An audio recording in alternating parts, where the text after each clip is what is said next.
Right, sir, to all of you viewers of Equinoxe Television, welcome back from the weekend. It's time for the news. Thank you so much for joining us tonight. I'm Magistraris this evening. President Probia today opens the extraordinary session of the CEMAC member countries, which began in Yaoundé early today with his counterparts from the Central African Republic for Stan, Archange Touadéra in the presence of other heads of state. The two heads of state called on partners of the CEMAC countries to come in financially for the growth of countries of the Central African sub-region. The issue of the France CFA was as well highlighted. In this newscast, we analyze why and how it has been really hard for CEMAC member countries to gain financial independence and do away with the France CFA. Plus, civil society actors are expressing discontentment over the attempt by the STO of the Buri division to digress from the raison d'etre of Barrister Alice Nkom summons. The actors say the legal mind is being caught up for reasons related to the dark and nothing related to homosexuality. Viewers, those are our major stories. Details when we come back.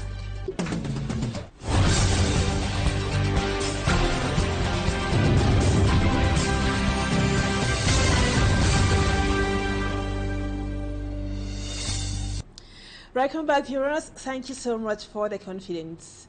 We just told you in the headlines that heads of states of the CEMAC member countries are meeting in Yaoundé today. The CEMAC region is continuously being faced by a concerning situation of over-indebtedness that threatens the growth and stability of the sub-region, while internal and external factors account for the youth debts. Experts say the over-dependence commodity prices, particularly oil, has a huge impact on the stability of the economies of the sub-region.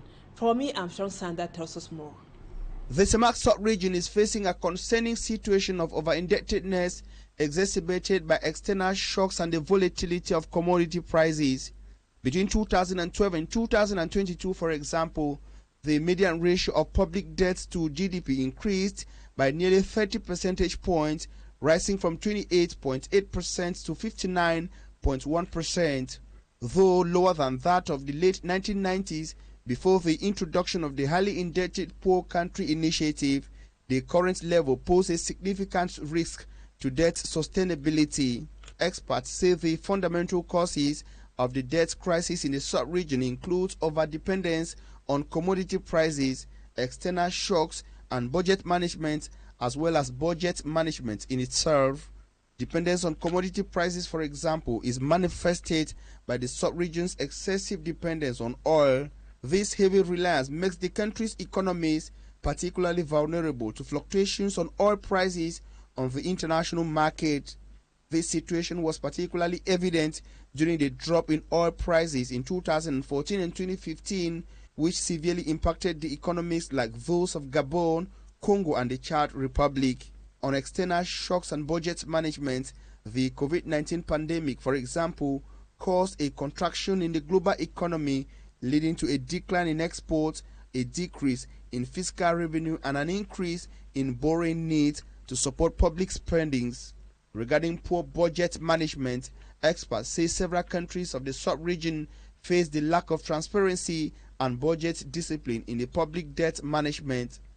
As CEMAC leaders meet in Yaoundé, Cameroon, it is important to highlight that the debt crisis in the sub-region has profound repercussions on national economies and regional stability.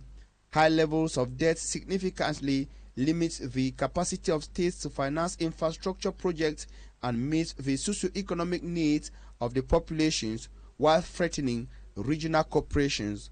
And more on the final declaration of the heads of states meeting in Yaoundé will be yours at 8 p.m. Still on Equinoxe Television.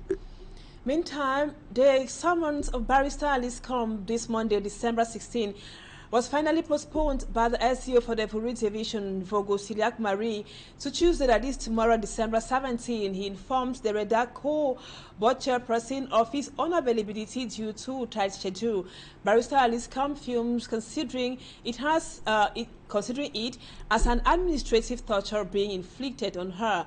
She wants authorities to respect the people who are their bosses by ending acts of maltreatment, which she firmly stands against. She spoke to Equinoxe on phone to Innocent Aze.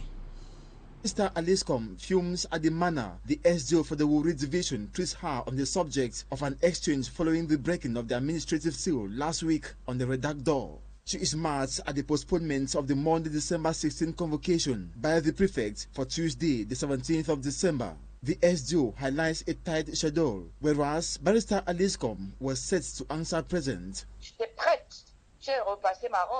That she was ready. She had ironed her dress and even went to fix her nails for the appointment, only to be told by the SDO he will not be available because of many administrative matters to treat. Barrister Alice questions how the SDO would have reacted if she told him after admitting to present herself that she will no longer be available because of many affairs to handle. She thinks people should treat others fairly or the way they wish to be treated in return. Barrister Alice Nkom stresses on respect of the civilian population by administrative officials, reminding they are their bosses. The people make up the government and they are your bosses, so be mindful on the way you treat them. You are there to serve them and not to torment and terrorize them because they are down there.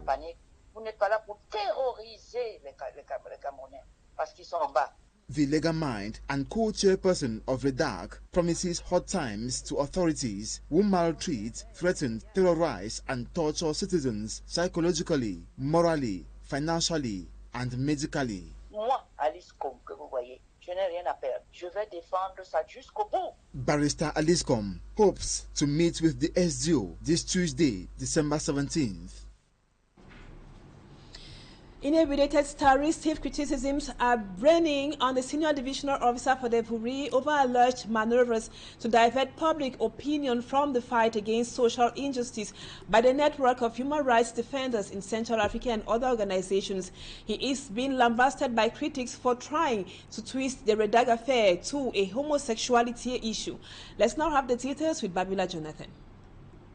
The prefect of the Wuri division warns against any manifestation in support of homosexuality, referring to the public support to Barrister Alice Nkom and the network of human rights defenders in Central Africa, Redac, in their fight for the right to freedom of association and other rights. The homosexual connotation being given to the human rights struggle of Redac and other civil society organizations is qualified by observers as manipulation. It has never been about any defense of homosexuality, but human rights and the right to association against administrative repression. Aristide Mono decries what he qualifies as a deliberate intention to confuse Cameroonians and divert their sympathy away from the human rights cause. They are now using this to obtain the sympathy of Cameroonians and puncture their support for those fighting to protect human rights. He underscores the contribution of Redac to the effort to ensure the protection of human rights in Cameroon. In other news, in a note from the ambassador of Cameroon in France to Louis-Paul Murtaze, who is the Minister of Finance, in which the ambassador highlights the various customs service posts, which according to him, that is, the latter Andre Magnus Ekomo, have been set up as a counter for racketeering, ransoming, and flagrant corruption in the country. Cedric Chakuto gives us details in this report. The various customs service posts seem, according to Ambassador Andre Magnus Ekomo, to have been set up as a counter of racketing, ransoming, and flagrant corruption in Cameroon. The rampant corruption denounced by the authority is indeed present in the customs clearance process of goods, according to reports from the DGSN Legion post of Interpol in Lyon, France. The ambassador reports that economic stakeholders operating in import and export, although up to date with the payment of their various taxes and tax obligations, continue to face multiple pressures, harassment, and shameless corruption by the services of the seaports of Douala and Kribi, a reprehensible practice that contrasts with the speeches and recommendations of the head of state in the fight against corruption and the appeal to the diaspora. To him, it is an evil that contributes to weakening the national economy through a loss of the real revenue, but above all, tends to discourage this Cameroonian diaspora from deploying in the investment sector. The ambassador decries that several business leaders holding contracts with customers for the delivery of perishable products regularly suffer numerous losses. Just like for clearing goods from abroad, these businessmen are forced, in addition to official fees, to provide bribes to be distributed at the various custom office crossing points. The ambassador, in his note, suggests the establishment of a one-stop shop to guarantee the speed of operations and especially to secure the financial revenues necessary for the development of Cameroon. Not without sanctioning these corrupt officials who, by their actions, are spoiling the reputation of our seaports, tarnishing the image of the country and compromising Cameroon as destination for potential investors. Now let's take you to the southwest region, where 15 alleged separatist fighters have reportedly dropped their arms, promising to collaborate with the government. As he received the repentant separatist fighters, the senior divisional officer for the Meme Division, Tundong Chamberlain, told the former armed men that their process of pardon would be complete only after they present the guns they used in their operations. Smart Jikan Gabriel has the details. They were 15 alleged separatist fighters who appeared before the commander of the company Gendarmerie Brigade in Boya Road, Kumba, Meme Division. They came to surrender themselves after several years in the bush. Upon their arrival, their names were registered at the company Gendarmerie Brigade. They were later taken to the senior divisional officer, where the civil administrative authority gave them a condition for their process to be completed. That I can get the gun. Come and talk to them. You see now, don't fear, they are now your brothers. Dear President, anything you can tell to the SBO, talk to me. Talk to the company commander. Talk to them. They are your brothers. Confess. And also in that spirit that you are going to receive the forgiveness from Almighty God. The senior divisional officer also sent this message to those who still think of surrendering. Those who are coming, let them come also with their guns, because when they are hiding guns in the bushes, it's not helping anybody. Now when they are coming, go and hide it somewhere. You come and see the SBO, and you know how to go and collect it there in the village. I know that many of you are going to help us in that domain. For the XDO, we know you is that if you come along, the gun is hiding in the bush. Your brother will go and see the same gun, to continue the same work, and you're not going to help us at all. Talk to your brothers who are your friends. They are your brothers, elder brothers. Explain everything to them. Help them to continue to clean our this meme. Amongst the 15 alleged separatist fighters who dropped their arms, some came from the northwest region, Kupe Maninguba and Jan Division of the southwest region, respectively. We stay in the southwest. This time around we talk culture. The ongoing socio-political unrest in the English-speaking regions of the country has somehow crippled cultural activities which have brought the people together and in a way to rekindle their cultural natives from the Fako, Kupe Maninguba, the BLM, the Manu, the Meme and Jan divisions came together in the very first edition of the Southwest Cultural Festival to showcase their various cultural heritage. Mala Glory now takes us to Boya.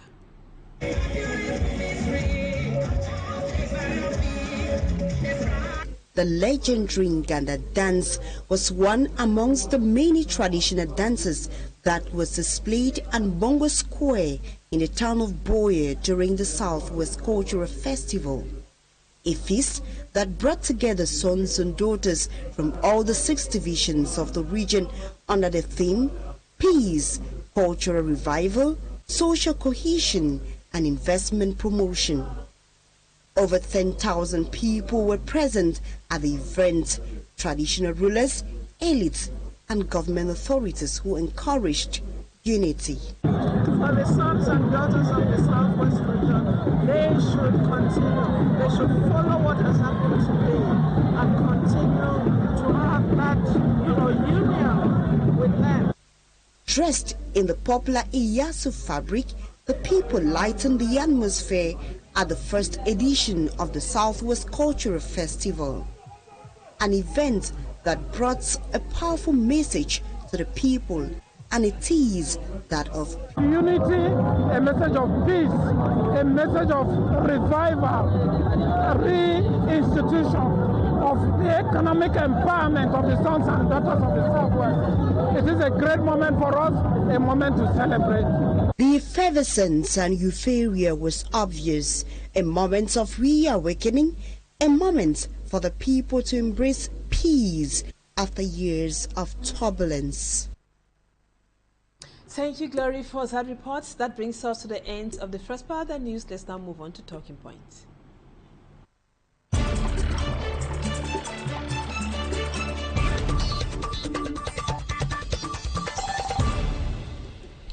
We are still on the issue of Barrister Alice Nkom and the Minister for Territorial Administration, plus the Senior Divisional Officer for the Vuri. And our guest tonight is AKANDA James. He is heading a civil society organization. Thank you so much for accepting to be our guest and talking point tonight. Like I mentioned a while ago, we are talking about the closure of some NGOs by Minister Paul Atanganji. You've been following the news surrounding the closure instructions from the minister and also what has been happening in Douala with the SCO for Vuri and Barrister Alice Nkom. What's your reaction to all what has been happening? Thank you so much. I think that in a society where organizations and associations have become so present in the work that they do, the associations that we have in Cameroon today are up to about 56,000. We have close to 100 NGOs. We have 14 public benefit associations in Cameroon. When we find ourselves in a context where these associations become threatened, the funding sources are limited, their public legitimacy is destroyed, I think it's not really sending a good image for our democracy. So even if the minister is right in his position as the minister who is in charge of this sector, I think that the procedure and the way that he approached this issue would have been much better, because you would then have had these organizations consulted before proceeding towards the bans.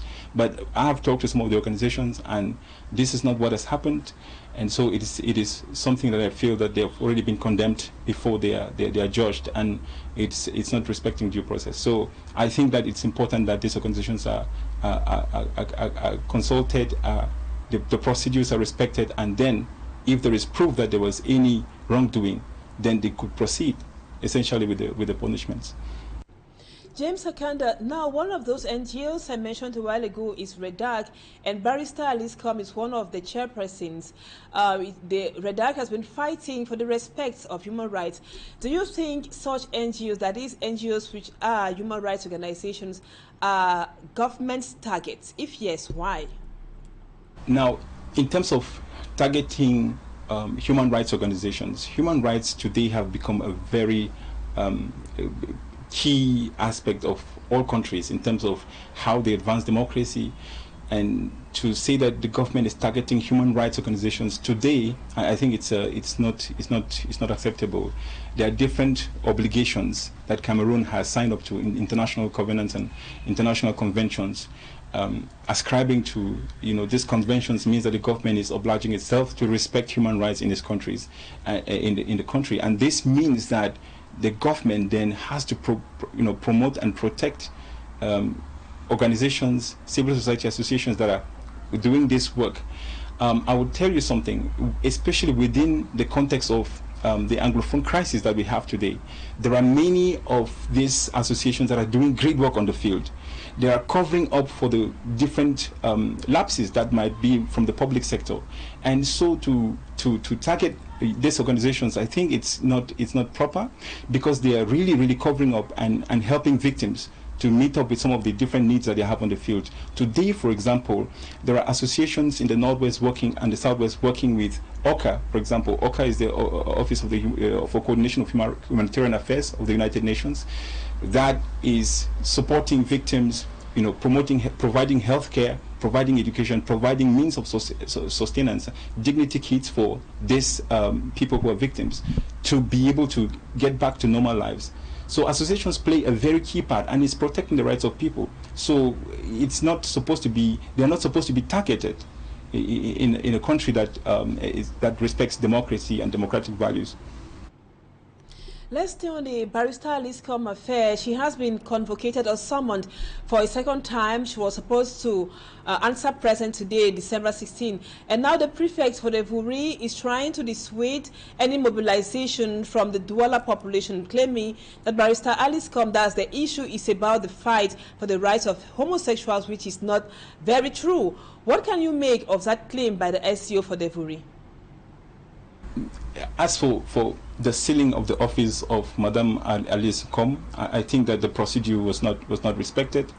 Actually, the law says that if your organization is suspended, there's a window of 10 days before given to the organization themselves to appeal that decision, and then if the appeal is not successful, then they can go forward to the closure of the organization. But to just give them a notification and then come at the same time to seal off the office, I think is not respecting due process. So the redact offices, I think that they should have waited for the public administration should have waited, public officials should have waited for 10 days and then wait that these organizations take turns to appeal. And then if it was not successful, they would come up and close the organization and so on. The government has the right to close organizations in Cameroon. It is not something that is not their right. They can do it. But you have to do that following due process. And so sealing of the offices of redact, as they did, I think was not the right procedure. The due process requires that they wait for a period of 10 days and then they can be able to proceed if the appeal that the organization has made has not been successful. And now, James AKANDA, I mentioned a while ago that I remember, or you heard a non-governmental organization, and it seems to be very tough times with you people now in Cameroon. Can you tell us some of the issues or difficulties you face as you go about your duties of doing your NGO jobs or your activities as an NGO in Cameroon, and what do you think can be done concretely? Let me use this opportunity today to call for a dialogue. There is a need today for a dialogue between the state and civil society associations. I was saying a moment ago, we have 56,000 associations in Cameroon today. When the laws were passed in 1990, for example, there were not many associations. 56,000 today, and they're employing thousands of people. They have volunteers. They're employing thousands of people that the government basically, will not be able to take in the public service. So it is a very, very important sector. And the issue is that the law has a problem. When you look at law number 90, the law that was actually adopted in 1990, law number 90/053 of 19 December 1990 on freedom of associations. Article 11 of that law basically prohibits associations from receiving funding from public agencies. And the question we ask is, how do you expect associations to function in Cameroon without the ability to receive funding? The government says it's administrative tolerance. Yes, they've tolerated organizations and associations to receive funding, but still keeping them technically in illegality because that law has not been modified. So we who receive, my association receives money from different donors. Now, if we receive that money, we are basically violating the law, and it is not correct. We are doing great work. Today we have been able to train thousands of young people in Cameroon today. We've been able to work with municipal councillors. We've been able to do all kinds of things, doing policy advocacy as well. And yet we're doing this all in illegality. So that is why I'm saying that it is important that the government convenes a dialogue urgently with civil society so that some of the issues that are related to the governance of this sector can be addressed. It is very crucial because just 4 organizations or 5 organizations are able to bring in 16 billion francs to the country. Imagine what 56,000 will be able to do.